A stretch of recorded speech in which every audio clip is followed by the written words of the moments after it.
Shalom saudara, pada Voice Adventakos hari ini kita akan melanjutkan pembahasan mengenai Gender Identity Challenge dan LGBTQ bagian yang kedua. Saudara, kita semua harus mengerti bahwa gender identity itu berpengaruh pada perilaku seksual dalam hal ketertarikan fisik dan hasrat seksual seseorang. Maka dari itu kita semua harus mengerti bahwa gender identity seseorang harus benar terlebih dahulu, baru kita bisa membahas mengenai ketertarikan fisik dan hasrat seksual seseorang termasuk yang menyimpang seperti LGBTQ. Agar saudara lebih mengerti, ada perbedaan antara ketertarikan fisik dengan hasrat seksual. Ketertarikan fisik merupakan perasaan ketertarikan kepada seseorang karena faktor biologis atau secara fisik seperti penampilan, wajah, bentuk tubuh, suara, bau tubuh, tatapan, dan sebagainya yang bisa terjadi sesaat atau untuk waktu yang lama. Tapi yang saudara harus ketahui bahwa tidak selalu objek yang membuat ia tertarik selalu lawan jenis. Contohnya, ada seorang anak cowok yang ngefans banget sama boyband K-pop karena suara dan performa panggungnya. Sedangkan hasrat seksual adalah tindakan untuk merealisasikan ketertarikan fisik, baik itu bisa di dalam pikiran atau secara fisik berhubungan seksual. Ini merupakan suatu pilihan mau dilakukan atau tidak. Hasrat seksual yang sah hanya dapat dilakukan antara laki-laki dan perempuan yang sudah menikah. Dari sini kita bisa melihat bahwa gender identity merupakan kunci sebelum memasuki tahapan ketertarikan fisik dan hasrat seksual. Jika gender identity-nya sudah terjadi penyimpangan, maka secara otomatis ketertarikan fisik dan hasrat seksualnya terjadi penyimpangan. Jika ketertarikan fisiknya sudah benar sesuai organ reproduksi seksualnya, maka untuk merealisasikan hasrat seksualnya pun harus benar, yaitu hanya boleh dalam pernikahan.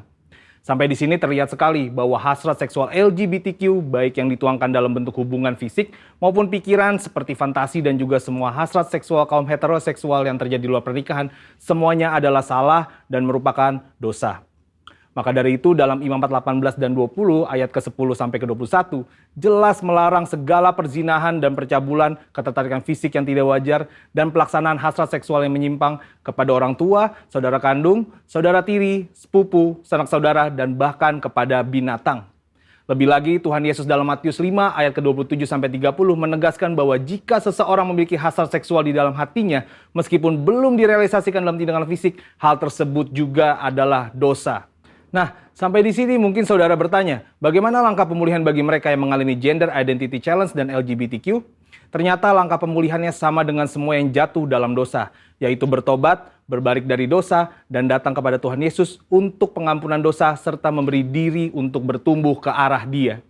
Dan juga dalam hal hasrat seksual, orang-orang percaya dipanggil untuk menyalipkan segala keinginan daging yang berdosa serta mengendalikannya sebagai bagian dari disiplin rohani. Maka dari itu yang paling terpenting ialah bagaimana langkah kita sebagai anak mudanya Tuhan dalam menanggapi LGBTQ ini. Saudara bisa melakukan 3M. M yang pertama adalah mengasihi. Saudara pasti sudah sangat mengerti bahwa kita dipanggil untuk mengasihi sesama, namun mengasihi bukan berarti berkompromi terhadap kebenaran firman Tuhan. Karena tindakan untuk membenarkan perilaku penyimpangan seksual bukanlah tindakan kasih, melainkan tindakan menghancurkan. Untuk itu, GBI sendiri telah memandang disorientasi seksual kaum LGBTQ adalah dosa. Namun, GBI meyakini bahwa kuasa Yesus dan pekerjaan Roh Kudus mampu mengubahkan orang berdosa. Jadi, wujud kasih kita yang benar kepada kaum homoseksual bukan memandang perilaku itu benar berdasarkan hak asasi manusia, namun justru menolong mereka keluar dari perbuatan dosa itu sesuai 1 Korintus 6 ayat 9 sampai ke 11. Selain itu, gereja atau kita sebagai orang percaya dapat menjadi wadah dan sarana yang positif dalam melahirkan pertumbuhan iman dan penguatan nilai-nilai rohani yang baru. M yang kedua adalah membantu. Gereja atau orang percaya dipanggil untuk membantu dengan memberikan pengajaran-pengajaran yang benar mengenai gender identity, batasan ketertarikan fisik dan hasrat seksual, sehingga orang-orang yang bergumul dapat kembali pada gambaran rupa dan gambar Allah sebagaimana Allah menciptakan manusia pada awalnya. Dan M yang ketiga adalah mengingatkan. Sebagai komunitas orang percaya, saudara juga dapat saling mengingatkan bahwa perjalanan hidup orang Kristen adalah mencapai keserupaan dengan Kristus. Yang berarti bahwa proses pengudusan hidup tidak akan pernah berhenti di sepanjang kita hidup di dunia ini. Meskipun ada pilihan berbuat dosa, namun kita memilih untuk menghindari dosa tersebut. Kesimpulannya, Tuhan membenci serta menganggap dosa semua perbuatan zina, cabul, penyimpangan seksual, dan siapapun yang tidak dapat mengontrol hasrat seksualnya. Sebagai komunitas orang percaya, kita tidak dapat terhindar dari orang yang memilih hidup dalam penyimpangan seksual, namun respon dan sikap kita adalah tetap mengasihi mereka, membantu mereka untuk mengendalikan perilaku seksual mereka, serta mengingatkan bahwa perjalanan hidup setiap orang percaya adalah ke arah Kristus. Saudara, untuk penjelasan lengkapnya dari tim teologi kami, silakan cek link yang ada di atas atau scan QR Code yang tersedia. Salam integritas, Tuhan Yesus memberkati.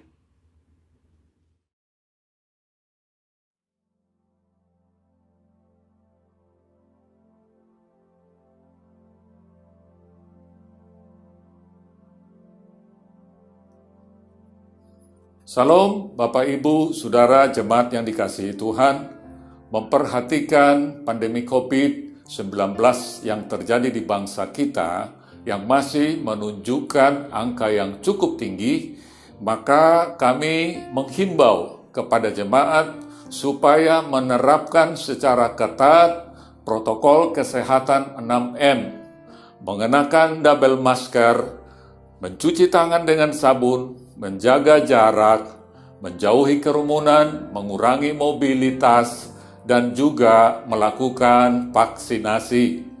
Dan apabila ada jemaat yang mengalami gejala-gejala seperti demam, batuk, pilek, diare, kehilangan rasa, maka segeralah lakukan swab antigen atau swab PCR, dan jika hasilnya positif, dan laporkanlah juga segera kepada satuan tugas yang ada di tingkat RT dan RW supaya dapat dilakukan tindakan-tindakan selanjutnya yang akan dilakukan.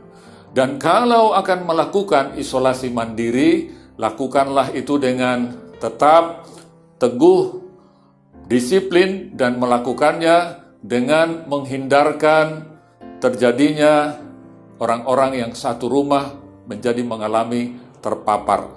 Di dalam hal menggunakan vitamin dan obat-obatan, mintalah petunjuk dari dokter, supaya dengan demikian semua apa yang dilakukan dikonsumsi untuk mengatasi pandemi atau COVID yang dialami itu benar-benar sesuai dengan aturan-aturan kedokteran yang ada. Dan juga perlu dilakukan pengecekan terhadap suhu tubuh, saturasi. Kalau saturasi tubuh itu telah menunjukkan angka di bawah 95, maka itu menunjukkan perlu ditambah dengan oksigen. Dan kalau sudah di bawah 90%, maka segeralah bawa ke rumah sakit untuk mendapatkan pertolongan di sana. Nah, Bapak Ibu Saudara dikasih Tuhan, gereja telah membentuk apa yang disebut dengan Krisis Center COVID Cibubur Raya, atau yang kita kenal namanya dengan C3C, yang mempunyai tugas adalah sebagai pusat informasi dan koordinasi untuk mencoba membantu jemaat-jemaat kita untuk mereka boleh diberikan tuntunan dan arahan ketika mereka mengalami terpapar COVID. Dan kami mengundang seluruh jemaat yang dikasihi Tuhan untuk mengambil bagian peran serta dalam satu kegerakan yang kita sebut dari kita untuk kita, dengan memberikan doa, daya, dan dana yang diperlukan sehingga kita dapat memberkati saudara-saudara kita yang sedang mengalami dampak daripada pandemi COVID ini. Dan kami juga menghimbau jemaat Tuhan supaya terus-menerus tetap ketat, tetap sehat, dan kiranya diberikan penyertaan dan perlindungan yang sempurna dari Tuhan. Salam sehat bagi kita. Tuhan memberkati.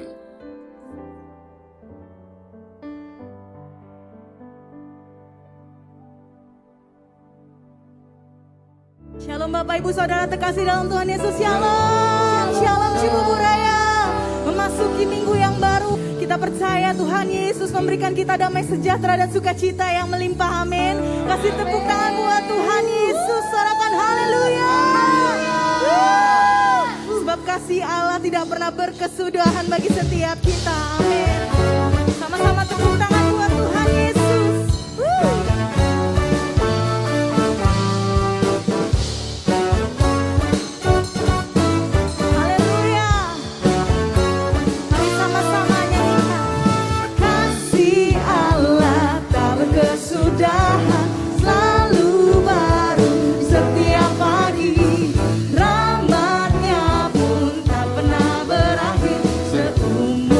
Sekali lagi katakan kasih Allah.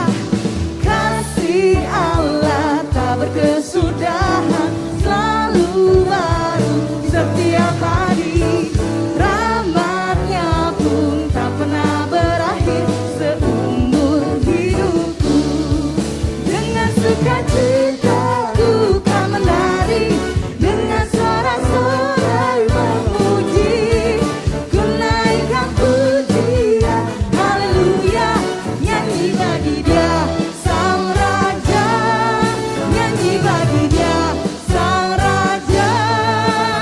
Yang mau bersukacita katakan, kasih Allah tak berkesudahan,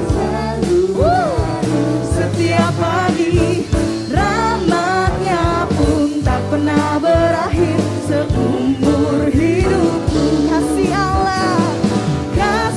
Allah tak berkesudahan, selalu baru setiap hari. Rahmatnya pun tak pernah berakhir seumur hidup. Dengan sukacita,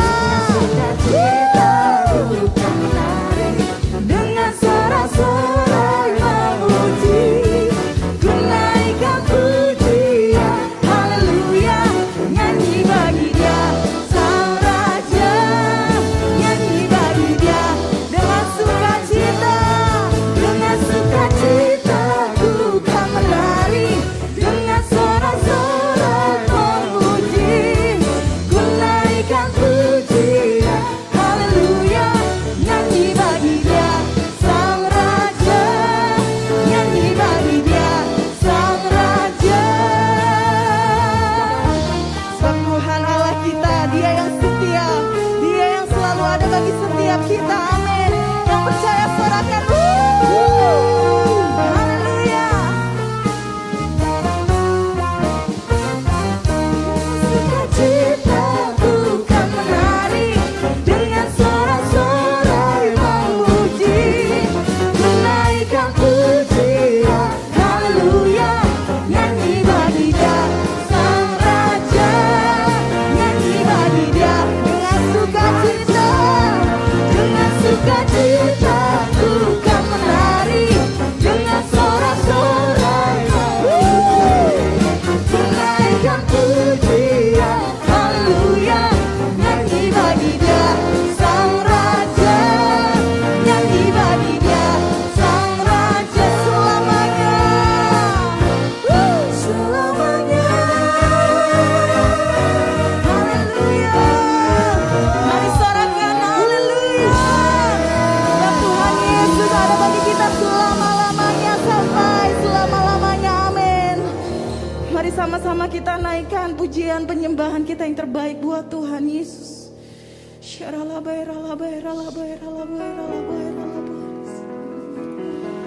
Sebab tidak sekalipun Tuhan kami berjalan sendirian ya Bapa. Kami percaya Tuhan Engkau selalu hadir bagi setiap kami Tuhan.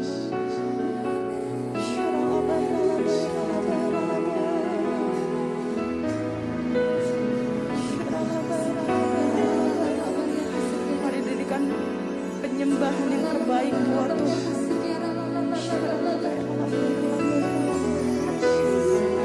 Sekalipun kami berjalan dalam lembah kekelaman Tuhan, kami percaya Tuhan Engkau selalu menuntun setiap langkah kami ya Bapa.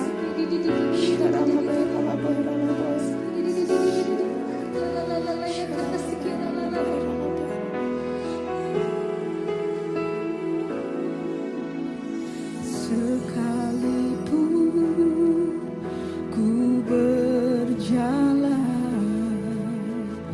dalam lembah kelam,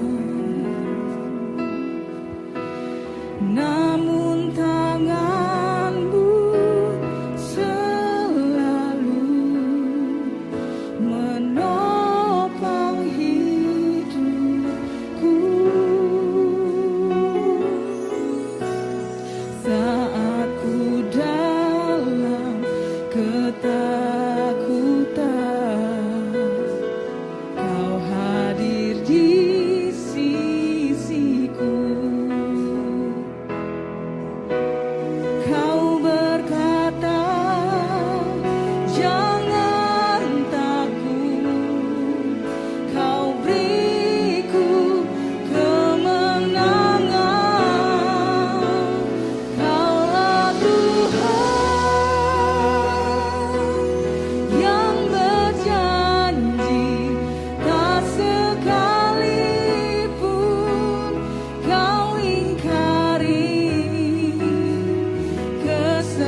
tangan-Mu Tuhan, namun tangan-Mu selalu menopang hidupku. Saat ku dalam ketakutan, Kau hadir di sisiku. Engkau berkata jangan takut, jangan takut, Kau beriku kemenangan. Kaulah Tuhan, Kaulah Tuhan yang berjanji, tak sekalipun Kau ingkari. Kesetiaan-Mu sungguh terbukti di sepanjang hidupku. Untuk selamanya ku kan setia melayani, mengasihi-Mu. Tiada Tuhan seperti-Mu, Yesus. Kau Allahku yang setia. Kaulah Tuhan, Kaulah Tuhan, Engkaulah Tuhan yang berjanji, tak sekalipun Kau ingkari. Kesetiaan-Mu sungguh terbukti di sepanjang hidup kami, Tuhan. Haleluya. Untuk selamanya ku kan setia melayani, mengasihi-Mu. Tiada Tuhan seperti-Mu, Yesus. Kau Allahku yang, biar musik menyanyikan ini kita sembah Tuhan. Haleluya. Kaulah Tuhan yang setia, kami memuji. Haleluya. Sebab Engkau layak terima pujian, Engkau layak terima sembah kami, Yesus.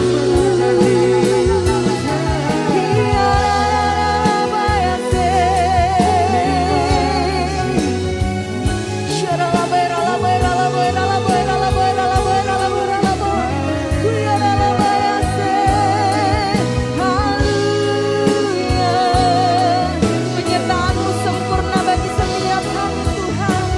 Engkaulah Tuhan Allah kami yang setia, tidak sekali-kali Engkau meninggalkan kami, Tuhan.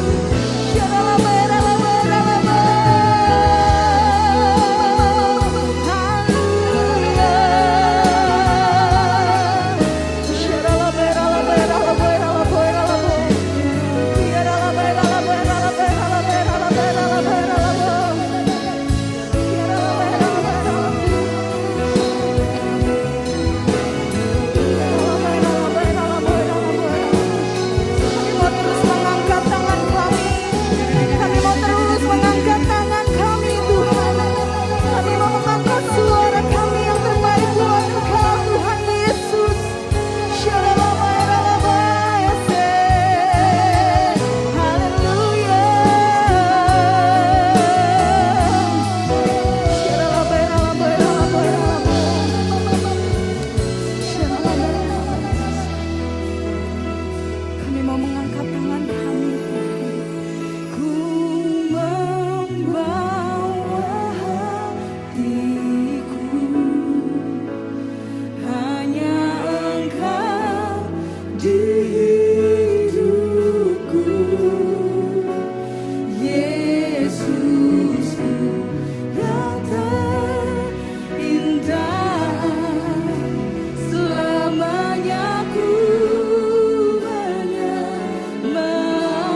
hidup kami Tuhan. Yesus,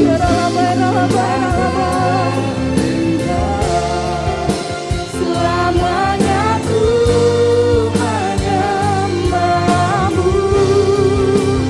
ku membawa hidupku. Inilah persembahan kami Tuhan, untuk Yesusku yang terindah. Selamanya ku menyembahmu, Yesus.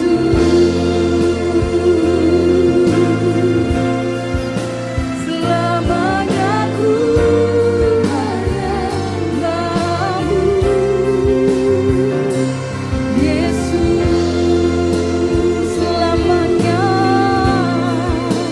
selamanya ku menyembahmu,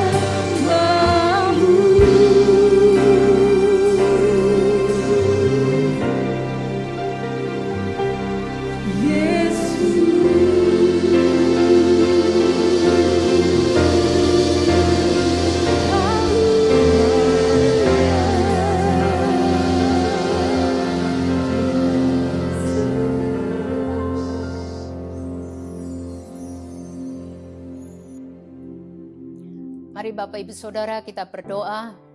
Bapak, kami mengucap syukur untuk hari ini Tuhan. Terima kasih buat kasih Tuhan. Kalau sampai hari ini kami masih boleh bernafas, kami mengucap syukur. Kami mau katakan kami bangga punya Allah seperti Engkau Tuhan. Bapak, saatnya ya Tuhan kami berdoa bagi Indonesia. Terima kasih kalau kami berada di Indonesia Tuhan. Bapak, kami berdoa Tuhan untuk pemerintahan bangsa Indonesia Tuhan, dari pusat sampai daerah, dari yang tertinggi sampai yang terendah. Tuhan berikan roh takut akan Allah menguasai mereka, hikmat-Mu turun bagi mereka, sehingga setiap keputusan yang mereka ambil itu sungguh berasal daripada Tuhan. Terima kasih Tuhan, terima kasih Aba. Pulihkan negeri ini Tuhan, pulihkan Indonesia dari COVID-19, pulihkan Indonesia dari krisis ekonomi. Bapa, pulihkan negeri ini. Terima kasih Roh Kudus, terima kasih. Saatnya Tuhan kami berdoa bagi pemimpin gereja kami. Terima kasih untuk gembala sidang kami Tuhan. Terima kasih untuk Pak Niko Nyotora Harjo bersama wakilnya. Terima kasih untuk Rayon 2. Terima kasih Tuhan untuk Ketua OTP Rayon 2 bersama wakilnya. Mari hikmat-Mu turun bagi mereka, roh takut akan Allah menguasai mereka. Hati Bapa, hati Gembala turun bagi mereka. Kesehatan yang sempurna turun bagi mereka. Terima kasih Roh Kudus, terima kasih Bapa. Kami berdoa untuk Cibubur Raya. Terima kasih untuk Gembala kami Tuhan, untuk Pak Yan Peter Pangaribuan bersama kedua wakilnya, untuk Pak David Irianto dan Pak Mario Pangaminan. Terima kasih untuk mereka Tuhan. Mari Tuhan, pengurapan-Mu turun bagi mereka. Roh takut akan Allah juga menguasai mereka. Pengurapan Allah turun bagi mereka. Wibawa Allah turun bagi mereka. Hati Bapa, hati Gembala turun bagi mereka. Biar mereka menggembalakan jemaat-Mu yang ada di Cibubur Raya. Semakin hari semakin takut akan Tuhan. Terima kasih Roh Kudus, terima kasih kami berserahkan juga Tuhan untuk setiap staf gembala yang ada Tuhan. Untuk pejabat-pejabat yang ada, kami berdoa juga untuk kabit-kabit, kadep-kadep Tuhan. Kami berdoa juga untuk penilik-penilik kul yang ada. Kami berdoa gembala kul, bahkan sampai semua pengerjamu yang ada di Cibubur Raya. Roh takut akan Allah turun bagi mereka. Mari Tuhan berikan kesehatan yang sempurna. Engkau memberkati mereka ya Tuhan. Bapa, kami saatnya kami berdoa bagi setiap umat-Mu. Mari Tuhan Engkau melawat, menjamah setiap umat-Mu. Bahkan mereka yang saat ini Tuhan terpapar oleh COVID-19. Mereka yang ada di rumah sakit. Mereka yang ada di rumah-rumah sedang isoman Tuhan. Lawat, jamah, pulihkan di dalam nama Yesus. Tangan-Mu tidak kurang panjang untuk melawat, memulihkan. Engkau adalah Yehova Rafa, Allah yang menyembuhkan. Engkau adalah dokter dari segala dokter, tabib dari segala tabib. Bapa, kami berdoa setiap obat yang mereka konsumsi, mari kuduskan untuk menjadi perpanjangan tangan Tuhan. Kami berdoa untuk setiap tim medis, Tuhan juga mengurapi. Tuhan berikan Tuhan hikmat-Mu bagi mereka, kesehatan yang sempurna turun bagi mereka Tuhan. Bapa, kami berdoa untuk umat-Mu yang saat ini ditinggal Tuhan, mereka dari keluarga yang Tuhan telah panggil. Mari kuatkan dan teguhkan mereka. Engkau yang menghiburkan mereka ya Tuhan. Terima kasih Roh Kudus, terima kasih.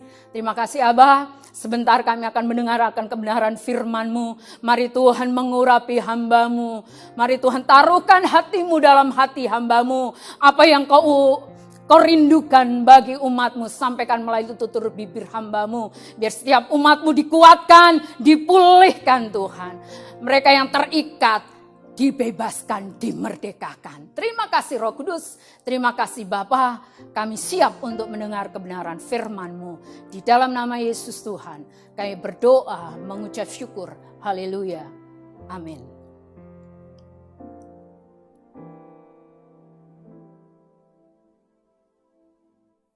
Shalom Bapak Ibu Saudara dikasih Tuhan, jemaat yang dikasih dari Rayon 2 GBI Sukawarna.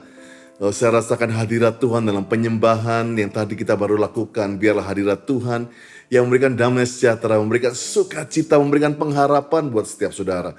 Dalam masa-masa tidak mudah ini, saya tahu inilah waktunya. Seperti firman Allah katakan, kerahkanlah kekuatan-Mu ya Allah. Tunjukkanlah kuasa-Mu. Biarlah setiap gereja, setiap individu yang disebut anak-anak Tuhan boleh berdoa biarlah pandemi ini segera berlalu. Terima kasih untuk kesempatan yang diberikan oleh Bapak Gembala Sidang, Bapak Pendeta Dr. Isidore Ndikonyo Toroharjo, untuk menyampaikan firman Tuhan pada Sunday Service at Home pada hari ini. Saya akan memberikan satu judul renungan kita hari Minggu ini adalah New and Deep, baru dan dalam. Yuk kita berdoa. Bapak terima kasih. Terima kasih untuk munculnya satu era baru. Munculnya satu musim yang baru. Munculnya satu generasi yang baru. Yang kami akan lihat bagaimana sesuatu yang luar biasa. Sesuatu yang sudah dinubuatkan. Sesuatu yang disebut dengan Jeremiah Generation. Akan muncul di setiap keluarga, di setiap kota, di setiap negara Tuhan. Kami percaya hari-hari ini akan muncul sesuatu yang kami harapkan, sesuatu yang dinubuatkan, yang kami doakan di dalam nama Tuhan Yesus. Amin. Haleluya. Pak Niko berkata bahwa hari-hari ini kita sedang memasuki masa era paradigma yang baru. Bagaimana anggur baru itu akan ditaruh dalam kantung kulit yang baru. Dan saya percaya bahwa restorasi Pondok Daud seperti apa yang menjadi visi dan misi gereja kita belum selesai. Terus dengan generasi baru kita sedang merestorasi, memulihkan satu perjumpaan dengan Tuhan. Pray, praise and worship. Satu hadirat Tuhan, gaya hidup. Pasukan gagah perkasa yang unity siang dan malam dan memohon kehendak Tuhan pada zaman ini. Dan saya percaya di Rayon 2 di GBI Sukawarna akan muncul setiap anak-anak Tuhan yang akan menjadi Jeremiah Generation ataupun orang-orang tua sekalipun yang punya hati untuk bangkitnya sesuatu yang baru, paradigma yang baru. Hari ini saya tidak akan terlalu bicara mengenai new karena new adalah selera, ya kan? Kita tidak perlu bertengkar mengenai lama atau baru. Lagu lama atau lagu baru, baju lama, baju baru, itu hanyalah selera. Dan saya percaya bahwa waktu Pak Niko katakan pada hari-hari ini kita harus punya satu paradigma yang baru, pengertian yang baru. It is good. Tapi bukanlah kita menjadi orang yang hanya mengerti mengenai tren dan culture. Karena kebudayaan baru setiap 28 hari muncul. Betapa repotnya kita para pemimpin gereja harus rumuskan kembali mengenai hal yang baru. Karena setiap 28 hari muncul yang baru. Saya ingat saya ada beberapa tahun yang lalu di Israel. Dan Tuhan bilang sama saya, akan muncul generasi yang new and deep. Generasi yang baru tetapi dalam. Dan saya di Gunung Tabor, Tuhan menegur saya bagaimana saya kehilangan kedalaman saya dengan Tuhan. Dan hati saya bertobat, saya bilang Tuhan, bukan hal yang baru yang menjadi utama sebetulnya. Tetapi menjadikan umat Tuhan, anak Tuhan mempunyai kedalaman dengan Tuhan. Yang percaya katakan amin. Dan hari ini saya akan baca dalam firman Tuhan Daniel 2 ayat 22. Dialah yang menyingkapkan hal yang tidak terduga, yang tersembunyi. Dia tahu apa yang dalam gelap dan terang ada padanya. The message lebih jelas sekali. He open up the depth. Dia membuka kedalaman. Tells the secret. Di dalam kedalaman itu ada rahasia. Dia melihat in the dark, sees in the dark. Light spills out of him. Dan hari ini saya akan mengajak saudara untuk menjadi jemaat yang bukan hanya senang hal yang baru, minyak yang baru, paradigma yang baru, mungkin cara yang baru. Tetapi yang penting sebetulnya, gereja tidak boleh kehilangan kedalamannya. Dan saya akan ada 4 poin apa yang disebut dengan deep atau depth atau kedalaman ini. Yang pertama yang dimaksud dengan kedalaman adalah kedewasaan atau maturity. Inilah waktunya lewat pandemi ini gereja sedang dimasukkan mau tidak mau menjadi jemaat yang dewasa. Ingat bahwa yang Tuhan akan jemput bukan anak-anak kecil rohani, tetapi calon mempelainya. Jadi mau tidak mau harus ada satu masa di mana Kristen anak-anak harus berubah menjadi Kristen dewasa, bahkan menjadi Kristen yang disebut the bride Christian, atau siap untuk menyambut kedatangan mempelai pria untuk datang dalam pernikahan anak domba. Saya percaya maturity, kedewasaan seringkali bukan hanya dari tampak, bukan hanya dari umur. Banyak seringkali anak-anak muda tapi dewasa banget. Tapi banyak juga orang-orang tua yang kekanak-kanakan. Bahkan makin tua seringkali menjadi lebih anak-anak, hobinya lebih kembali jadi kayak anak-anak. Cara hidupnya lebih jadi ke anak-anak. Sehingga kedewasaan di sini bukan mengenai senior junior. Saya percaya yang paling muda pun ikut Kristus bisa mempunyai kedewasaan di dalam rohaninya. Roma 12 ayat 2, janganlah kamu menjadi serupa dengan dunia ini.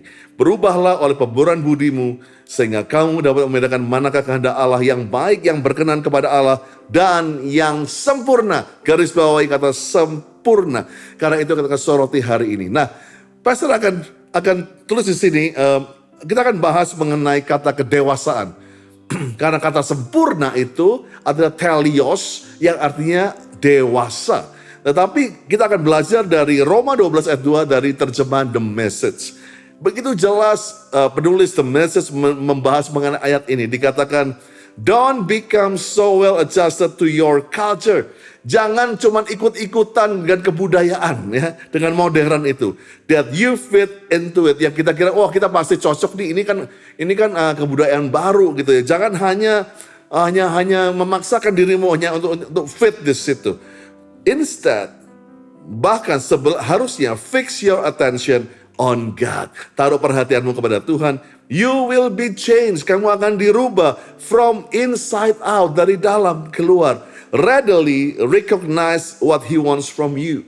Kenali apa yang Tuhan mau kamu lakukan untuk Dia. Quickly respond to it. Cepat-cepat respon itu. Unlike the culture around you.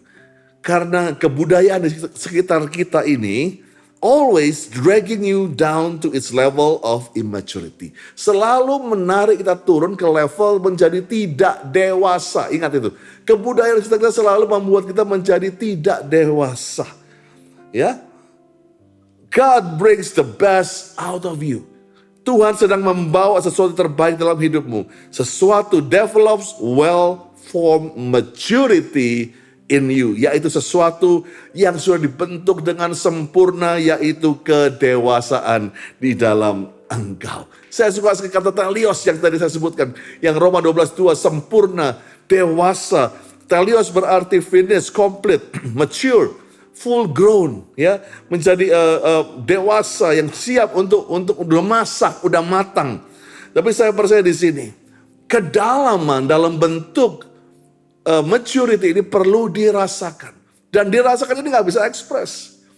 Berapa saudara bisa ketemu dengan orang yang walaupun muda, atau waktu dia mulai bicara, waktu dia mulai kamu bergaul dengan dia, kamu bisa merasakan, wow, orang ini dalam banget ya.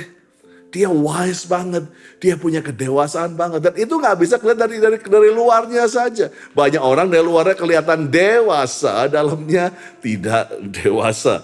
Tapi saya percaya inilah yang penting sekali kita harus hadapi hari-hari ini. Bagaimana kedalaman itu harus bisa dirasakan. Kedalaman itu harus bisa dirasakan dari apa? Buahnya.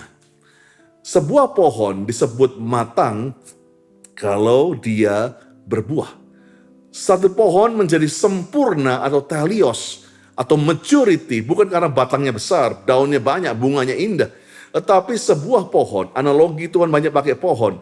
Kalau dia sempurna adalah waktu dia menjadi berbuah. Dewasa, kedalaman yang dimaui Tuhan adalah berbuah. Lukas 3 ayat 8-9. Hasilkan buah yang sesuai dengan pertobatan. Janganlah berpikir dalam hatimu, Abraham bapak kami.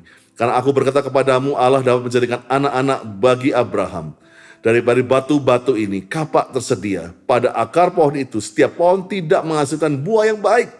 Ditebang dan dibuang ke dalam api. Saya challenge jemaat GBI Sukawarna Rayon 2. Ayo hari-hari ini, bukan hanya sekedar menjadi orang Kristen, tapi orang Kristen yang dewasa, yang telios, yang berbuah.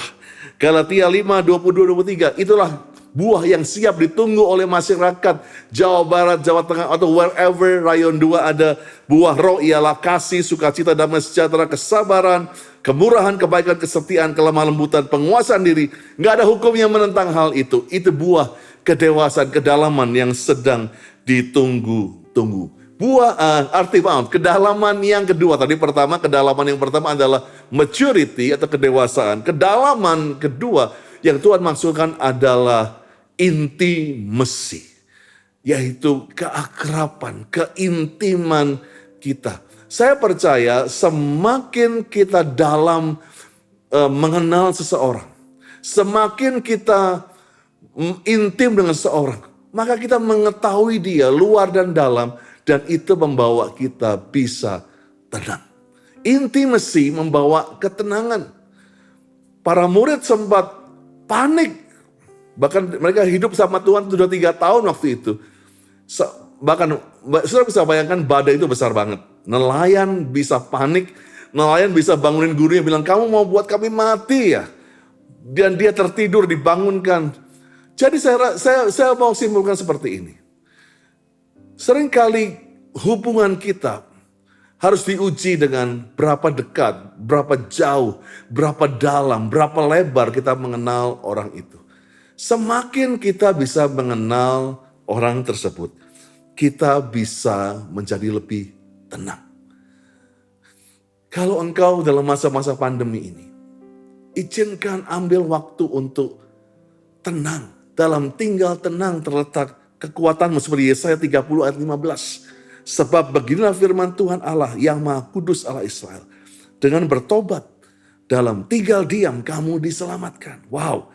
Dalam tinggal tenang dan percaya terletak kekuatanmu, tetapi kamu enggan. Di sini Tuhan berkata, waktu kita dalam masa-masa yang begitu rasanya badai datang, badai COVID, badai rasa krisis ekonomi, bisa kita dengan bertobat, bertobat, tinggal diam. Nah kalau kita gak kenal Tuhan, sulit tuh diam, enak aja diam. Ini waktu cari utang, ini waktu cari dokter yang bagus, ini waktu cari oksigen, ini waktu cari obat yang paling hebat, ini waktu cari solusi. Seringkali gimana bisa diam? Bagaimana kita bisa bahkan menjadi tinggal tenang. Dalam diam kamu diselamatkan, dalam tinggal tenang percaya terletak kekuatanmu. Pak Niko pernah ceritakan hal ini, saya cuma ingin simpulkan saja. Ada satu akrobatik yang namanya Charles Blondin, 1859. Dialah menjadi orang pertama yang bisa menyeberangi air terjun Niagara dengan cuma 1 tali. Dan dia dengan tongkat tanpa dikasih tali yang lain, satu tongkat dia menyeberangi. Semua orang bilang, wow ini orang gila, orang ini luar biasa nih, berani nekat, berani mati. Dan waktu angin datang, orang-orang mulai teriak ketakutan, pelan-pelan. Akhirnya dia bisa sampai ke seberang. Semua reporter, semua orang dari sisi Kanada sampai ke sisi Amerika, dia sampai di sana. Dan semua reporter menyambut dia. Dia bilang, wah kamu luar biasa ya. Lalu Charles bilang seperti ini, kalau kamu yakin saya luar biasa, percaya nggak saya bisa kembali ke seberang, sama dengan saya sudah datang dari, saya akan sampai dengan selamat di sana. Semua reporter bilang, wah pasti bisa. Kalau membuktikannya, oke kalau kamu percaya kamu bisa, aku bisa. Mau nggak kalian saya gendong dan kita akan nyebrang sama-sama. Dan disitulah yang disebut dengan keintiman membuat keamanan itu terjadi. Bilang, oh siapa lo? Gue gak kenal lo. Ya oke, ini mengenai hidup dan mati. Dan waktu itu gak ada orang angkat tangan. Dia bilang, oh semua orang mulai mundur dan mundur. Karena mereka tidak kenal Charles. Mereka hanya kenal berapa jam itu mereka menyeberangi seperti itu. Tiba-tiba seorang anak muda angkat tangan bilang, I'll do it. Dan anak muda dia langsung naik ke punggung daripada Charles. Dan dia dengan senyum dan ketawa dia di punggung daripada Charles menyeberangi. Sedikit demi sedikit. Orang-orang bilang ini anak kecil ini pasti gila banget. Ini anak kecil ini pasti gak waras. Sampai di seberang akhirnya. Sampai semua orang bertepuk tangan lebih keras. Tapi kali ini pusat perhatian bukan kepada Charles, tapi kepada anak muda ini. Dia bilang, how come kamu bisa berani nekat seperti kamu masih muda, kamu masih punya harapan besar. Kalau kamu mati tadi gimana? Lalu dia ketawa, saya tidak akan mati. Saya tidak akan celaka. Kenapa kamu seyakin itu bisa yakinnya bisa setenang itu? Saya tenang karena saya punya hubungan dengan Charles. I am his son. Akulah anaknya. Dan yang pertama saya tahu seorang bapak yang baik seperti Charles tidak akan mencederakan anaknya. Semua terdiam. Yang kedua, I know my dad. Aku tahu ayahku. Dia berlatih setiap hari. Dia berlatih berjam-jam, bertahun-tahun untuk hari ini. Dan I know he is so good. Dia begitu baik. Dia begitu luar biasa. Bahkan tingkat jatuhnya hampir tidak pernah dia jatuh dalam latihan. Sehingga dua hal itu saya tahu. Dia gak pernah mencelakakan saya. Kedua, he is very good. How about you, church? Bagaimana dengan kalian, gereja Tuhan? Kita tahu kita punya Bapa yang baik. Biarlah itu bukan hanya menjadi nyanyian mengenai Bapa yang baik. Tapi dengan keintiman kita bisa berkata, You're a good, good Father. Who you are, it's who you are. And I'm yours. Akulah kepunyaanmu. Akulah milikmu Tuhan. Dan saya percaya inilah yang diperlukan di masa pandemi ini. Bisa kita berkata, Kau Bapa yang baik. Keintiman membawa ketenangan. Kedalaman berkata mengenai keintiman. Dan kita tahu dia bukan hanya very good. But Jesus is the best in everything. Yang ketiga saya harus cepat. Kedalaman tadi yang pertama kita berkata mengenai kedalaman berkaitan kedewasaan. Yang kedua mengenai keintiman. Maka yang ketiga kita akan belajar bahwa kedalaman adalah mengenai kestabilan. Atau stability. Semakin gedung itu tinggi, diperlukan fondasi yang semakin dalam. Waktu ada goncangan gempa bumi, terutama daerah gempa bumi, dia akan make sure, arsitek akan make sure, kekuatan daripada fondasi itu penting bagaimana gedung itu bisa stabil atau tidak. Bagaimana dengan hidup Bapak Ibu Saudara sekalian? Memang tidak mungkin kita, bagaimana mungkin bisa stabil hari-hari ini. Semuanya goncang. Ekonomi mungkin lagi gak stabil. Mungkin kesehatanmu tidak stabil. Tapi semua itu adalah faktor eksternal di luar. Tapi yang aku mau tanyakan, apakah imanmu tetap stabil? Karena di luar apa yang digoncangkan pasti akan solidly akan digoncangkan. Supaya tertinggal sesuatu yang digoncangkan. Yaitu kerajaan Allah. Iman kita kepada Tuhan. Itu yang saya tanyakan. Kestabilan iman kita adalah menunjukkan kedalaman kita. Semakin kita pergi ke dalam. Ombak itu biasanya ada di luar. Semakin masuk ke dalam maka ombak itu berubah menjadi ketenangan. Para divers paling suka para penyelam di dalam kedalaman 40 meter. Itu tenang sekali. Nah perlu kita masuk ke dalam. Perlu kita bicara bagaimana kita gak terlalu mengambingkan dengan angin pengajaran dalam hari-hari ini. Kita nggak terombang-ambingan dengan teologi yang salah, dengan cara berpikir yang salah. Wahyu 2 ayat 25. Saya nggak akan bacakan satu persatu, tetapi ini bicara mengenai jemaat Efesus yang Tuhan cela, Tuhan tegur karena mereka kehilangan kasih yang mula-mula. Tapi resepnya Tuhan bilang ini, bertobatlah dan lakukan yang dulu kamu lakukan pertama kali. Waktu saya dengar ini bicara mengenai kestabilan, bicara mengenai konsistensi seseorang dalam mengikuti Kristus. Tapi ada satu contoh yang lebih baik dari hidup saya adalah selain Pak Niko sendiri. Pak Niko adalah seorang yang menjaga kestabilannya mengikut Kristus. Sejak saya menjadi pemain drum 88 di Karsa Pemuda, saya selalu melihat beliau. Setiap kali beliau berkata, Abah, Bapak itu baik. Secara konsisten melihat ada air mata di sini. Tidak mungkin air mata itu bisa dibuat-buat. Dan saya percaya di situ Pak Niko menunjukkan konsistensi dia untuk menjaga keintiman, menjaga imannya hanya kepada Tuhan. Setiap kali dia berkata mengenai Bapa, bagaimana dia menyanyi setelah perjamuan kudus, berpuluh, ratusan, ribuan perjamuan kudus. Dia selalu berkata, terima kasih Yesusku. Tetapi kedalaman itu dengan sesuatu yang baru. Kita bisa melihat dia dengan sikap yang baru senantiasa. Gak sebagai orang yang cuman, udah bosan lagu ini beribu-ribu kali. Tapi konsistensi, kestabilan kita itu penting. Banyak gereja seringkali, aku mau yang baru, aku mau yang baru, aku yang baru. Sebetulnya yang baru adalah lakukan yang dulu kamu lakukan. Klasik sebetulnya dicari orang hari-hari ini. Vespa klasik mahal sekarang Bapak Ibu. Jeep klasik menjadi mahal. Why? Karena orang melihat yang dilakukan di masa lalu belum tentu semuanya jadul. Ada begitu emas yang Pak Niko lakukan, yang Pak David lakukan di masa lalu, yang seharusnya kita tetap lakukan sampai hari ini. Pray about it. Karena sesuatu yang di future sebetulnya adalah sudah dilakukan di masa lalu. Biarlah jemaat Sukawarna menjadi jemaat yang stabil dalam Tuhan. Dan yang keempat, yang terakhir, I'm gonna close with this. Sebetulnya inilah yang saya mau katakan dengan kata misi. Ya.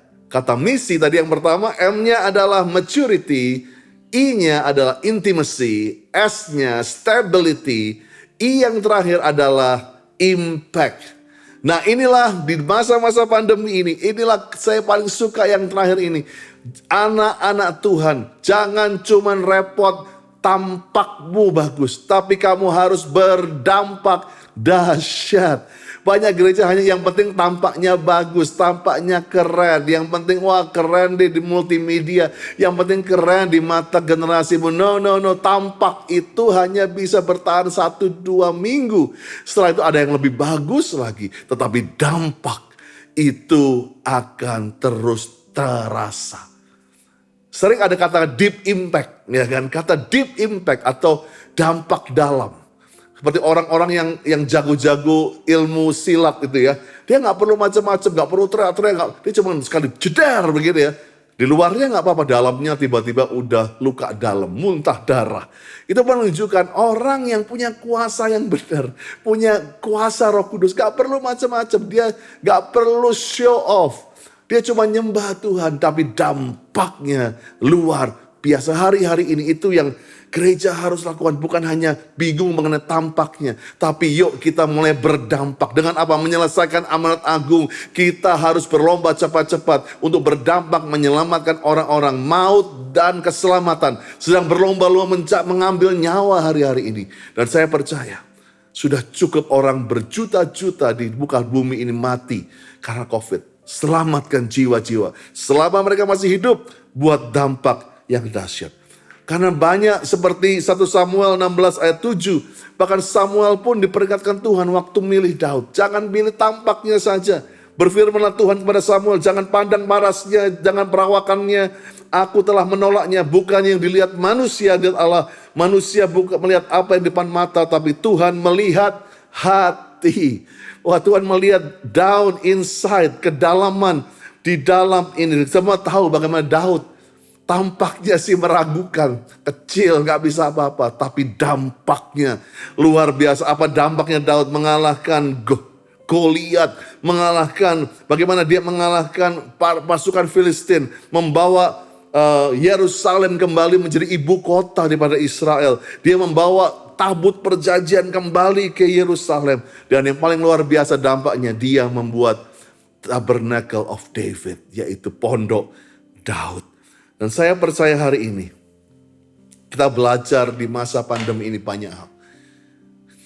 Paniko adalah gembala yang terbuka. Dia bilang, ayo kita temukan supaya generasi baru ini bisa betah di rumah, namanya gereja kita. Tapi ingat, bukan berarti kita hanya cari apa sih yang baru, apa yang menarik. No. Jadikan jemaatmu misi ini dewasa, maturity. Apa kamu sudah intim? Apa kamu stabil hidupmu? Apa kamu sudah berdampak? Kalau kita bisa menjadikan 4 hal ini, misi ini menjadi misi gereja kita. Saya percaya Jeremiah generation ini akan bangkit. Bukan hanya mengenai boleh atau tidak boleh. Karena orang dewasa, dia tahu apa yang berguna, apa yang tidak berguna bagi dia. Orang yang intim dia tahu, oh oke, ini udah terlalu jauh.